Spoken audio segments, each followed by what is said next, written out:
right, cool. Okay, so maybe I'll just sit a little closer. Actually, tough panel for me. I have basically Get cozy. no stables left after this market has taken me for a ride. But maybe I'll absorb some of the knowledge here and use it for the next cycle. So we'll see what happens. Already in stables? Yeah, maybe that's the learning lesson. Yeah, neither was I. Well, cool. Well, look, everyone on this panel, contributes to the stablecoin landscape in a nuanced, somewhat different way. So maybe you just kind of just start it out, just introduce yourself, share what your product does, and we'll just take it from there. Yeah, I'm Rob. I am the co-founder of InfiniFi. And what we're doing is we figured out, are you getting it? What we're doing is we figured out how to bring the fractional reserve system on-chain and automate that entire process in a way that allows us to collapse the typical operating cost of running a fractional reserve system by, again, automating the asset liability matching. That means we can take far lower spreads than a traditional banking system would, and as a result, we can offer higher yields on pretty much any source of stablecoin yield, duration or fully liquid, either one. I'm Jacob, I'm the Chief Growth Officer at M0. At M0, we're building a platform to allow developers, entrepreneurs, any application really, to develop their own stablecoin, robust stablecoin, embed that into their application. So our thesis is that over the next 5 to 10 years, every distribution platform and financial application are going to embed stablecoins. They want to control the net interest margin, but also really just not to be beholden to a third party. And we're building for that future. And I'm Dion, co-founder and CEO of Term Finance. And Term Finance is building a fixed-rate lending protocol. Up to now, all of the major lending protocols on chain have been floating rates. Floating rates are extremely volatile. It's not comfortable to borrow if you have no idea what you're going to end up paying or earning on the lending side. So Term tries to fix that problem by bringing fixed rates to DeFi. All right, cool. So maybe you just start out a little general. You probably maybe agree with aspects of this, disagree with others, but the stablecoin landscape is pretty mature at this point, right? It's extremely competitive, right? And people argue that it's maybe kind of been tapped in terms of its innovation potential. So, with that said, and again, you're all kind of approaching this in a different way, how do you kind of just see this landscape evolving, particularly with really nice tailwinds happening from a regulatory landscape and things like that? Well, with what I'm doing, I think the mics are going in now. These things are very temperamental. I agree. Yeah. With what we're doing with InfiniFi, the way we see things working out is we see DeFi ultimately becoming the banking layer of the traditional world in the longer run, probably 15, 20 years. And the reason we see that is that stablecoins and systems like what we are building are able to dramatically reduce the inefficiencies that are present in the current banking structures. By using a stablecoin to represent a deposit in a fractional reserve system, where that capital is then being mostly lent out into longer term assets, as compared to many current systems where it's just sitting in immediate liquidity stuff. Well, that allows for higher yields to be reached for both the people on the stable side and our other class of depositors who's more analogous to a bunch of CD holders. So what that means is that since we can do these traditional financial operations with a higher efficiency than the traditional financial system, we can offer higher returns on existing financial products just by bringing them on chain. And so, at least in my mind, where we see this entire industry going in the next decade or two is us subsuming and completely rewiring what it is to do finance. Yeah, anyone can take it. Sure, yeah, I'll take it. I think we agree. Part of our underlying thesis is similar to what Rob was saying, that we're going to be it makes total sense to that stablecoins are going to take over a lot of these payments, remittances, rails, but really every financial application, right? And so then what we're trying to do is not really innovate on the yield side of things. I know we're looking to get the best yields here, but we're trying to build the most credibly neutral base layer be a risk-free proxy for people to build more interesting products on top of, right? So if InfiniFi wanted to have the safest on-chain proxy for a liquid portion, that they weren't lending out, then that's what we're building. This kind of like, that's why we call it M0, right? A base layer. We think this is like hundreds of trillions of dollar opportunity, and we're building that base layer and allowing for innovation, right? With M1, M2 on top of that. Yeah, I guess maybe just like before maybe pass it to you, Dion. Like one thing I'm wondering is like with this kind of like altruistic kind of like vision of it, a lot of these stable coins have been battle tested at this point. There's been multiple black swan events. We're kind of past the last cycle, algo stable coin suck kind of thing, right? So how do you see this like vision of yours, assuming that like thousands and thousands of stable coins will be coming on the market, essentially competing for the same capital? Well, at least in my thesis, I'm not actually building a stablecoin to be used as a payment system. I'm building my system to be semi-stable coin because a dollar is the most common, it's the most common unit of value, I suppose is the best way to put it. In my system, the stablecoin it's just a receipt for your deposit. You can exchange it back for another stablecoin. So I don't really view it as needing to compete with stablecoins that are trying to do payment rails. I just see a stablecoin as a unique and convenient way of representing a second layer of value, be the best way I could put that. Dion, how do you see it? Particularly in like, at least in your case, right? A lot of these stable coins that come on the market, they have some kind of like Fugazi yield, right? Where people that offer real yield, I think which is kind of like more aligned with what you do, seem to get like somewhat dwarfed because people see like a big number and then they see a smaller number and they kind of just naturally migrate with like, little to no research, right? So how do you kind of see this like impacting like your go-to-market, impacting just, just how you think about it generally? Yeah, when I think about stablecoins in general, I think everybody here is a bank.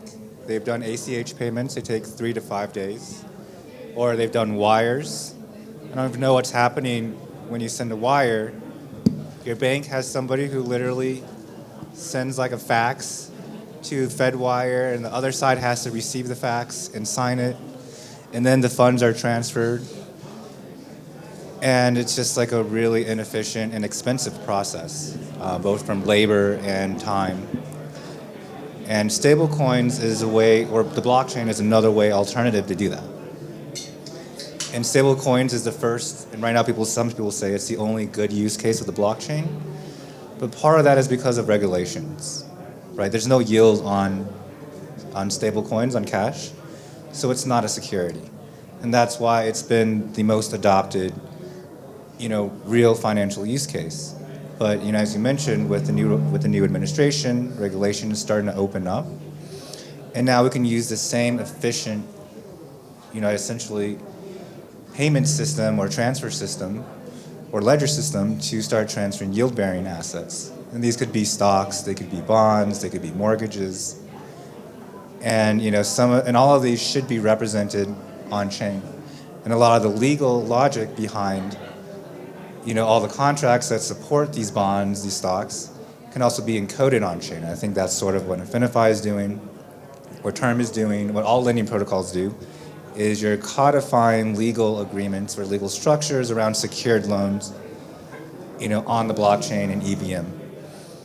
And it's, in most cases, at least with secured loans, it's self-executed. You don't need to contact a judge and submit an order to seize assets, because it's on chain. It can happen permissionlessly. So yeah, I think that's what a lot of us are trying to do. We're kind of more on the vanguard because these are products that could be considered securities. So it's been cabined to DeFi, but I think the view is over the next however many years, more and more of traditional financial products will be represented in the way that we're building it now. So, because you mentioned like some bigger names obviously coming into the space, like all the regulatory stuff. So at least in my experience, leverage is usually the root of our inevitable demise in typical cycles. So obviously, Rob's introducing like a leverage mechanism, right? Obviously in a very sophisticated way. But how does everyone kind of like look at like introducing leverage into this, like to your point, kind of like tried and tested, trusted, DeFi application or DeFi use case? Obviously, Athena, to some extent, introduced this new mechanism now. Unless I'm mistaken, you're kind of building on top of these giants to some extent. So yeah, how does everyone kind of like view leverage as either maybe bearish or maybe bullish in terms of like the trajectory that you outlined? At least on my end, I think of it as cost and benefit. I mean, when we're building on top of people, we are adding a smart contract layer on top of what already exists. That obviously introduces additional counterparty risk. And then beyond that, since what we're doing is fractional reserve, we are now on the locked side adding concentrated risk to you, since you're the junior tranche, and if things go belly up, you're going to take a bigger hit than you would have. And on the liquid side, since it is, again, fractional reserve, if everyone runs to the exit at the same time and you're the last man trying to exit out, well, you might have to go to curve and sell it at a slight discount rather than just being able to instantly redeem it. Or you can just wait a week or two. Your choice. But on the upside, you're getting a higher rate of return on pretty much anything you already have. And considering that the financial system is mostly already structured this way, I don't view that as a very difficult hump for us at least to be able to get over, since that's already something that people are implicitly okay with whenever they do business with a bank. Being that bank runs do happen, and when they happen, the mechanism that fixes them now is in fact far worse than the mechanism that we proposed, where loss is socialized to the taxpayer, versus in my world, you just go to curve and sell at a discount. So just to kind of like keep with that logic, I probably go to, I guess I would go to Jacob, right? Because like ultimately the lower down the stack you are, unless I'm mistaken, like, you know, the more severe the cascade effect would be, the lower in the stack you are, right? So kind of how to, like, based on what he just said, like how do you kind of see that in terms of like how you participate? Yeah, so where we participate is that we introduce no leverage, in fact, like negative leverage called over-collateralization. That, again, we're building this base layer. So our wholesale stablecoin building block is over-collateralized by short duration T-bills only of under 180 days. Of maturity. I think this is really like now getting into semantics about what a stablecoin ought to be, how you define a stablecoin, or do you want it to be money, right? I think that, you know, if you really want the stablecoin, you view it as like a monetary instrument, then it has very different properties than if it's just like a tokenized higher yield deposit. So like, for me, when I think of a stablecoin, right, and this is not to mean that it's the only correct definition, but if I'm building a stablecoin building block, I want to have like, you can never eliminate risk, right? But I want as limited like credit risk, duration risk, like, or really smart contract risk also, right? But let's put that aside as possible, right? Now, building on top of that, you can start to layer these things on. It makes a ton of sense because again, you could tranche things out. People have different risk appetites. But the way, like for us, the way I think of a stablecoin is like the most important aspect is no questions asked solvency. I think that, you know, when you talk about credit creation, you have to distinguish different types of credit. So, you know, on one extreme, you have secured credit. This is, you know, or over-collateralized credit. So this is credit that is backed by something of value. Just like a house, you get a mortgage, or you go to a pawn shop, you put something down. And on the other extreme, you have unsecured credit. This is just a loan. It's backed by nothing other than the person's promise. And then you have everything in between. You know, maybe you have collateral, but the collateral's not that good, right? So it's a range. Right now in DeFi, you look at Aave, it's never really had bad debt, even in the worst down markets, because it's backed, it's over-collateralized by, you know, tangible and liquid collateral. And as of right now, there is no way of extending unsecured credit in DeFi because you don't know who the other person is. If there's a problem, you can't sue them, you can't find them, all you have is a wallet address. So I think for the time being, DeFi is actually relatively safe. It's limited to only, you know, over-collateralized secured debt. But we'll see, you know, as regulations open up, maybe there are ways people find out to figure out to do unsecured credit, and that's where things start getting a little shakier, because it's really hard to kind of, you know, got no security. You're just relying on a promise. Rob, you're going to chime in? Well, I was just going to add at the end on the semantic side, we typically, when we're talking about what we're doing, we try to refer to it as a deposit receipt token, solely because it draws that distinction between, if you call something a stablecoin, like you're talking about Aave, I have AUSDC. It's, you know, earns yield. It's technically stable because it's backed by USDC, but you don't refer to it as a stablecoin, even though it is in the stablecoin family. I would consider what I do to be in the stablecoin family because most of the time it'll be worth $1.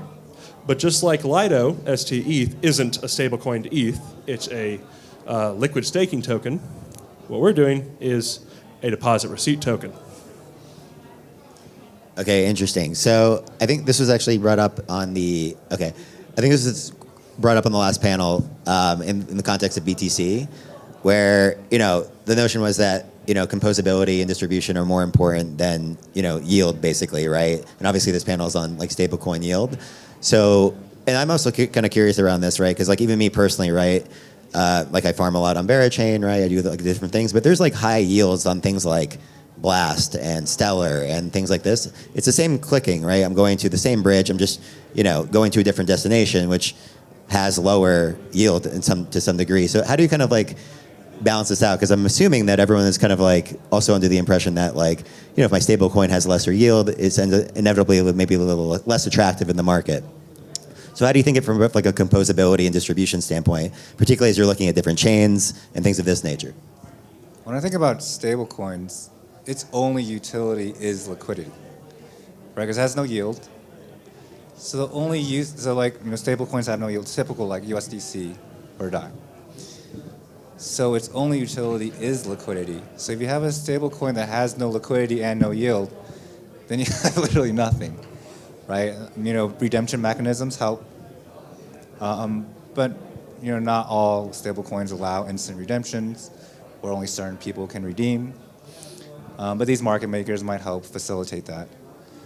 But given that liquidity is its only utility, then I think that's why it's really hard to unseat, the big boys like Tether and USDC. Yeah, but just to kind of like maybe as a contrasting point there, like Stellar, for example, which I'm not like, I maybe been to Stellar once, like nothing against them, but they have stable yields that they're in the 20s, regularly in the 30s, right? And there's on a blue chip asset, right? Like fairly steep liquidity, right?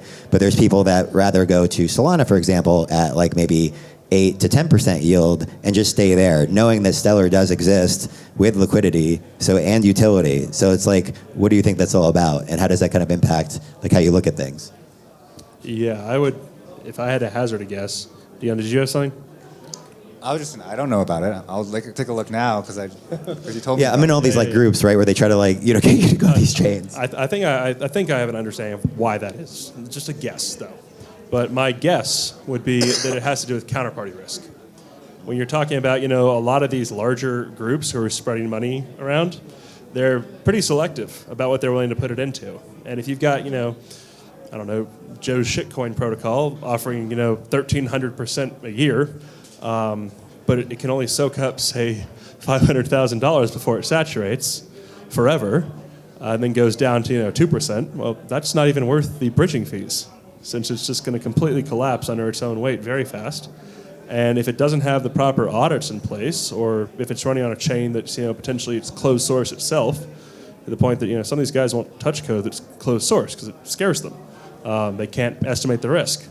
So I would imagine that's why you see some of that stuff just kind of languishing, since the smart money won't touch it. Yeah. I would agree. Just putting on my professional yield farmer hat now. Not M0, but there we are. Now we're talking. Yes, where I want to be. I think it's really about like the durability of the yield, right? Sustainability. So if I see like a program on Stellar that's giving me 30%, but it's not gonna, I have no idea whether it's gonna last. There's also like protocol reputation risk. Then it's not worth the time and the effort to spin up a Stellar wallet, figure out how to like bridge over there. And then go there for a month and like farm this extra 5%, which over a month's time, right, is 1/12 of that, right? So like not even worth it, right? So I think that's a lot of it, and you see these opportunities across DeFi where you have nominal yields that are super high, but when you dig in, it's like there's $100,000 of actual capacity. So quick question, because I basically last night I got just berated by this like ETH maxi, right, around like institutions coming in, and I lean more Solana personally, but. And I think, Dion, you mentioned it, right? You mentioned EVM, and it kind of brought it to mind. So when you think about chain selection, right, with distribution being like a very kind of like key catalyst for your company's growth, like distribute and all these kind of things. When you think about it like an EVM versus like alt VM thing, like when you think about Solana and even the Move kind of like chains, how do you think about that as part of the go-to-market? Yeah, I think at least for a lending protocol, as we mentioned before, these are collateralized loans. And generally, if you're borrowing against some collateral, hopefully you're making more in your collateral than you're paying, because otherwise you're losing money. And so that means the chain that you deploy to has to have productive assets. And Ethereum has a lot of productive assets. It's got staking, LRTs, LSTs. It's got Athena. When you go to a new chain, if there are no productive assets there, there's no demand for the liquidity. If there's no demand for liquidity, there's nobody who needs to borrow. So I think that's a big factor in seeing whether yield is sustainable. If there's no real activity going on there, then any yields you see are probably just farming tokens. And as soon as airdrop happens, liquidity will disappear. So I think that's a key factor. I would go ahead. Yeah, no, I was saying it. Yeah. I would tend to agree with that. I saw a statistic earlier today that I believe Pump.Fund's bonding tokens per day has now reached near zero. Yeah, exactly zero, apparently. That was what was really going on Solana. I know they have some DeFi, but compared to the amount of capital on Ethereum that is just there forever, these huge amounts of liquidity. If I'm deploying a protocol, I'm going to go where the most liquidity is first, and then if there's real demand somewhere else, I'll go there too. All right, so we're pretty much out of time. So just to quickly close it out, maybe if you have any thoughts of how maybe y'all would potentially work together as part of within the stablecoin landscape, maybe that'd be a helpful closing, if at all. I've already spoken to Dion about it, so we're brainstorming. And that Jacob always got InfiniFi BD. really stands at the Yes, center here. and I already threw out an idea for Rob, so we'll catch up after. We're talking more. Let it be known for all the engineers out there, it's BD that makes the world go round, as you can see. All right, well, appreciate it. Thanks for everybody for your time, and yeah, thanks to the panelists. Really good stuff. Thanks. Thank Appreciate you. it, Ferris.